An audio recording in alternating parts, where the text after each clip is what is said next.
வணக்கம் நண்பர்களே, நான் சிவகாளீஸ்வரன் பேசுகிறேன்.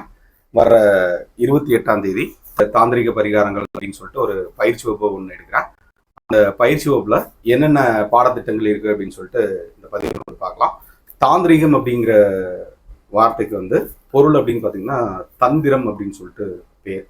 அப்போது தாந்திரிக பரிகாரங்கள் அப்படின்னா ஒரு தந்திரமான ஒரு வழியை பயன்படுத்தி நமக்கு தேவையான காரியங்களை சாதிக்கிறதுக்கு பேர் தான் தாந்திரிகம் அப்படின்னு சொல்லிட்டு பேரு.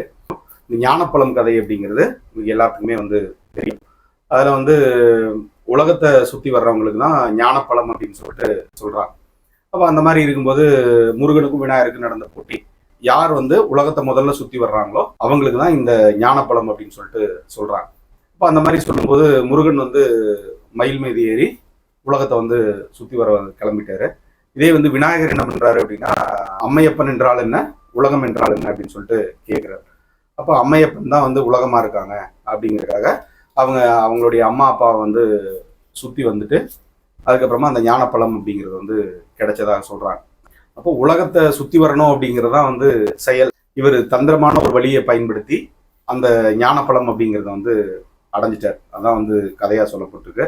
தந்திர சாஸ்திரத்துடைய கடவுள்கள் அப்படின்னு பாத்தீங்கன்னா, ஒண்ணு பிள்ளையார், விநாயகர்னு சொல்லலாம். இன்னொருத்தர் பாத்தீங்கன்னா கிருஷ்ணர். இப்போ இந்த மகாபாரத கதை எல்லாத்துக்குமே தெரியும்.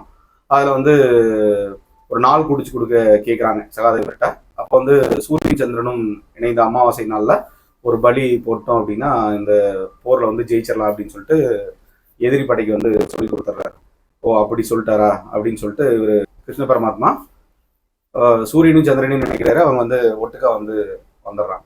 அப்போ அந்த மாதிரி வரும்போது சரி சூரியன் சந்திரன் இணைஞ்சாதானே அமாவாசை, அதனால இப்போ இன்னைக்கே பூஜையை தொடங்கிடலாம் அப்படின்னு சொல்லிட்டு அவரும் தந்திரமான வழிமுறைகளை பயன்படுத்தி தன்னுடைய காரியத்தை பார்த்தீங்கன்னா சாதிச்சிட்டார். தந்திர சாஸ்திரத்துடைய முக்கியமான கடவுள்கள் அப்படின்னு பார்த்தீங்கன்னா விநாயகரும் கிருஷ்ணர் அப்படின்னு சொல்லிட்டு எடுத்துக்கலாம். இன்னும் நிறைய தெய்வங்கள் அப்படிங்கிறது பார்த்தீங்கன்னா சொல்லப்பட்டிருக்கு. தந்திர சாஸ்திரத்துல என்னென்ன வகையான வழிமுறைகள் இருக்கு அப்படின்னு சொல்லிட்டு பார்க்கலாம். இந்த தந்திர சாஸ்திரம் அப்படிங்கிறது ஏதோ வகையான ஒரு தத்துவம் அப்படிங்கிறது ஒளிஞ்சிருக்கணும். அதுல சில வகையான அமைப்புகள் அப்படிங்கிறதும் இருக்கணும். சில வகையான கருத்துக்கள் அப்படிங்கிறதும் இருக்கணும்.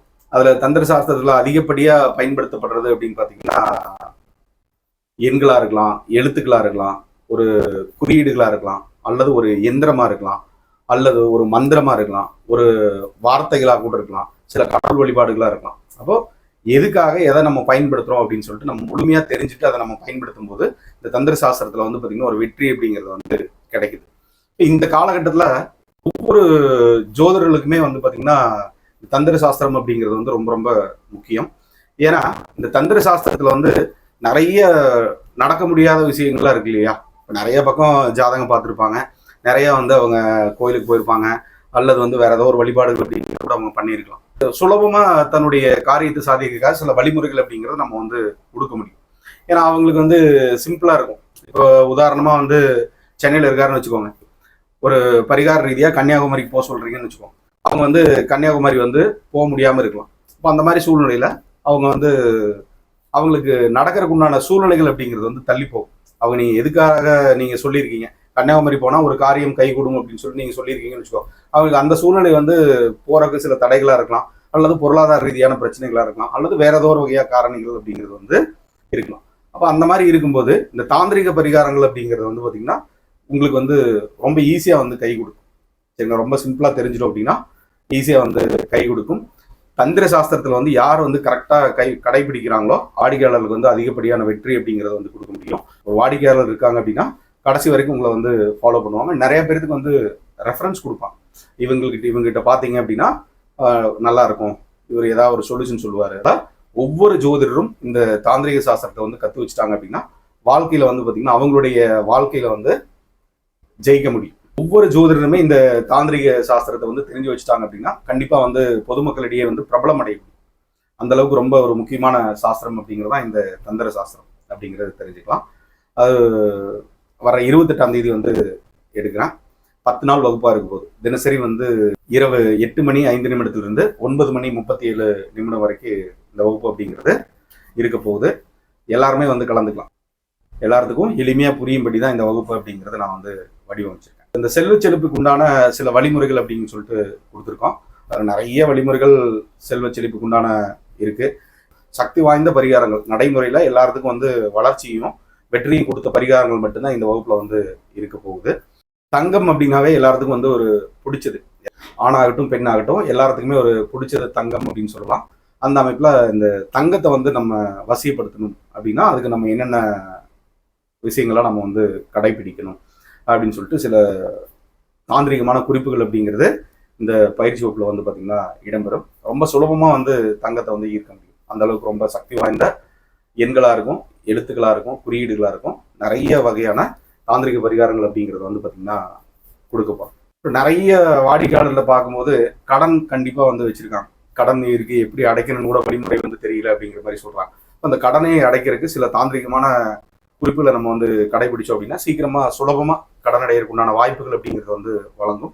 புதிய புதிய வாய்ப்புகளை அது தேடித்தரும். பணம் சம்பாதிக்க உண்டான வாய்ப்புகளே அது தேடித்தரும். நிறைய மக்கள் பார்க்கும்போது எங்கேயோ ஒரு பக்கம் போய் பணத்தை கொடுத்து வச்சிடறாங்க. ஒன்று கடனாவோ அல்லது வேற ஏதோ ஒரு வகையாவோ இன்னொருத்தங்கிட்ட பணத்தை மாட்ட வச்சிடறாங்க.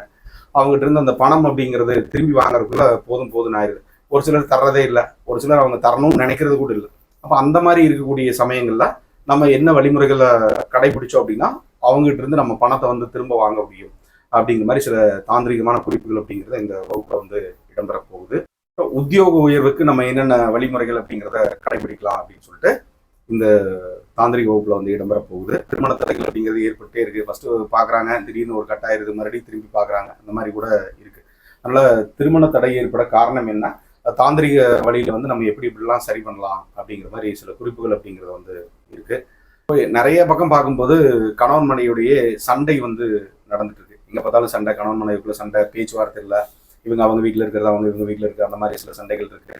நிறைய இடத்துல பார்க்கும்போது அந்த ஜீவனாம்ச தொந்தரவுகள் கூட கொடுக்குறாங்க. ஏன்னே அவங்க மாப்பிள்ளை பிடிக்கலன்னு சொல்லிட்டு போயிட்டு ஜீவனாம்சம் கேட்டு தொந்தரவு பண்றாங்க. இந்த மாதிரி சில விவகாரங்கள் அப்படிங்கிறது கூட இருக்கு. பொதுவாக குடும்பத்தில் ஏற்படக்கூடிய கணவன் மனைவி சண்டைகளை எப்படி தவிர்க்கலாம், இந்த விவாகரத்து ரீதியா இருக்கிற கணவன் மனைவி சண்டை எப்படி நம்ம தீர்க்க முடியும் அல்லது அதை பிரிக்க முடியும் அப்படிங்கிற மாதிரி தத்துவங்கள் அப்படிங்கிறது இந்த வகுப்புல கொடுக்க போறேன். தாந்திரிகரா இருக்கணும் அப்படின்னு பாத்தீங்கன்னா அதுக்கு சில வகையான வழிமுறைகள் அப்படிங்கிறது நீங்க தினசரி வாழ்க்கையில கடைபிடிச்சு வரணும். இப்போ அதுக்கு நீங்க என்னென்ன வகையான வழிமுறைகளை நீங்க கடைபிடிச்சிங்க அப்படின்னா நீங்க பொதுமக்களிடையே பிரபலம் அடைய முடியும். நீங்களும் உங்களுக்கு ஒரு வாக்குப்பளிதம் அந்த மாதிரி ஆகும். நீங்க எடுக்கிற காரியங்களில் வெற்றி அடையிறதுக்கு என்னென்ன வகையான வழிமுறைகள் பண்ணணும் அப்படின்னு சொல்லிட்டு சில கருத்துக்கள் அப்படிங்கிறது இந்த வகுப்புல இடம்பெறும். எதிரிகள் தொல்லை, யாரை கேட்டாலும் எனக்கு எதிரிகள் தொல்லைன்னு சொல்றாங்க. போட்டி பொறாமைகளா இருக்கு, நான் ஒரு பிசினஸ் பண்றேன், போட்டி பொறாமைகள் நிறைய இருக்கு, எதிரிகள் தொல்லை அதிகமா இருக்கு அப்படின்னு சொல்லிட்டு அவங்க சொல்லிட்டு இருக்கிறத நான் கேட்க முடியுது. அந்த மாதிரி இருக்கிறதெல்லாம் நம்ம சுலபமா எப்படி நம்ம தவிர்க்கலாம், தாந்திரிக ரீதியா நம்ம எப்படி நான் அதை தவிர்க்க போறோம் அல்லது அதை தடுக்க போறோம் அல்லது நம்ம ஒரு பாதுகாப்பா இருக்க போறோம், அந்த மாதிரி சில தகவல்கள் அப்படிங்கிறதும் இந்த பயிற்சி வகுப்புல பாத்தீங்கன்னா இருக்க போகுது. ரொம்ப உபயோகமான வகுப்பா இருக்க போகுது. ஒரு சிலர் கேட்கும்போது பாத்தீங்கன்னா எனக்கு திருஷ்டி இருக்கு சார், எனக்கு செய்வன இருக்கு சார், எனக்கு எப்படியா இது பண்ணுங்க சார், ஒரு பில்லி சூனியை வச்சுட்டாங்க சார், அவங்க செஞ்சு வச்சுட்டாங்க, இவங்க செஞ்சு வச்சுட்டாங்க, அந்த மாதிரி நடைமுறையில சொல்றத கேட்க முடியுது. அப்ப அந்த மாதிரி இருக்கிறதுக்கெல்லாம் நம்ம எப்படி பாதுகாப்பா இருக்கிறது, அதுக்கு சில பயன்படுத்தக்கூடிய சில எந்திரங்கள்லாம் என்ன, நம்ம வீட்டில் கடைபிடிக்க வேண்டிய சில வழிமுறைகள்லாம் என்ன அப்படின்னு சொல்லிட்டு ரொம்ப டீட்டெயிலாக வகுப்பு இருக்க போகுது. ரொம்ப உபயோகமா இருக்கும். நடைமுறையில வெற்றி அடைந்த விஷயங்களை மட்டும்தான் உங்கள்கிட்ட பேசப்போம். ஓகே, இடம் வச்சிருக்கேன், அந்த இடத்த விற்கணும், என்னால் இடத்த விற்க முடியல, நான் போய் இந்த இடத்த நான் ஒரு ரியல் எஸ்டேட் பண்ணுறேன், இடத்த விற்கிறதுக்காக அட்வான்ஸ் போட்டு வச்சிருக்கேன், இந்த இடம் விற்றா நம்ம காசு கொடுக்கலாம், நம்ம அதில் லாபம் பண்ணலாம் அப்படிங்கிற மாதிரி நிறைய ரியல் எஸ்டேட் பண்ணிட்டு இருப்பீங்க. அல்லது நீங்களே இடத்த வச்சுட்டு விற்க முடியாத ஒரு சூழ்நிலையில் பார்த்தீங்கன்னா இருப்பீங்க. அல்லது வேற யாராவது ஒருத்தங்க அந்த இடத்த விற்கிறதுக்கு தடையாக இருப்பாங்க. அப்போ அவங்கள எப்படி நம்ம தடுக்க முடியும், அதுக்கப்புறம் இந்த இடத்த விற்கிறதுக்கு உண்டான தாந்திரிகமான வழிமுறைகள்லாம் என்ன, தாந்திரிக பரிகாரங்கள் என்னென்னலாம் பண்ணணும் அப்படின்னு சொல்லிட்டு ரொம்ப விளக்கமாக இந்த வகுப்பு அப்படிங்கிறது இருக்கும் போது ரொம்ப அருமையான வகுப்பு. சரிங்களா? இதோட கட்டணம் அப்படிங்கிறது 4200 சார்ஜ் பண்ணுறோம். கீழுள்ள எண்ணுக்கு நீங்கள் அழைச்சி பேசிக்கலாம், எந்த அக்கௌண்ட்டில் நீங்கள் பணம் கட்டணும் அப்படின்னு சொல்லிட்டு கேட்டுக்கலாம். ரொம்ப அற்புதமான வகுப்பாக இருக்க போது இது ஒரு டைம் தான் மேக்ஸிமம் எடுக்கலாம் அப்படின்னு சொல்லிட்டு தீர்மானம் பண்ணியிருக்கேன். எல்லாருமே வர முயற்சி பண்ணுங்க. நன்றி, வணக்கம்.